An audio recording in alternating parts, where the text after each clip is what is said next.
নমস্কার। আজকে আরেকটা রেসিপি নিয়ে চলে এসেছি ঘরের রান্নার চ্যানেলে। তো প্রথমেই দেখিয়ে দিই সব। চিংড়ি মাছ কাঁচা নুন হলুদ দিয়ে মেখে রেখেছি, কলা পাতা নিয়ে এসেছি, এই যে সর্ষে বাটা, লঙ্কা জিরা, তারপরে নুন হলুদ দেওয়া, সেটা চিংড়ি মাছের মধ্যে দিয়ে কাঁচায় মেখে নেব।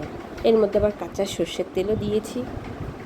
তারপর এটাকে আমি আবার কড়াইতে হালকা করে কষিয়ে নেব।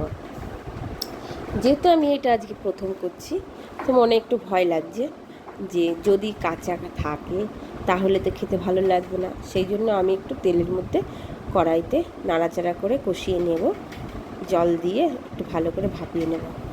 যদি উল্টোপাল্টা হয় তাহলেও ভয় থাকবে না, ঠিকঠাক হবে। প্রথমে কষিয়ে নিলাম, এরপরে আমি ফ্রাই প্যানে আমি তেল মাখিয়ে নিলাম যাতে কলার পাতাটা বেশি না পুড়ে যায়। কলার পাতাগুলো ভালো করে সাজিয়ে নেব। এই পাতাগুলো আবার একটু আগুনে পুড়িয়ে নিলে পাতাগুলো একটু নরম হয়, নইলে একদম শক্ত থাকলে কি হবে, হাত দিয়ে নাড়াচাড়ার সময় ছিঁড়ে যাবে পাতাগুলো। সেই জন্য আমি একটু আগুনের তাপে নরম করে নিয়েছি। এইবার সাজিয়ে ওপরে দিলাম একটু কাঁচা সর্ষের তেল। আর কাঁচা সর্ষের তেল যে কোনো সর্ষের রেসিপিতেই চলে, খুব সুন্দর যায়, সেটা যে কোনো রেসিপি হোক না কেন, কাঁচা সর্ষের তেল দিলে খুবই ভালো লাগে। তো এইবার আমার চিংড়ি মাছটা এই জলটা অনেকটা টেনেছে, কষানো হয়ে গেছে। এবার আমি সুন্দর করে ওই কলা পাতা সাজানোর ওপর দিয়ে দেবো চিংড়ি মাছগুলো, সাজিয়ে ভালো করে দেবো যাতে এদিক ওদিক ছড়িয়ে না পড়ে।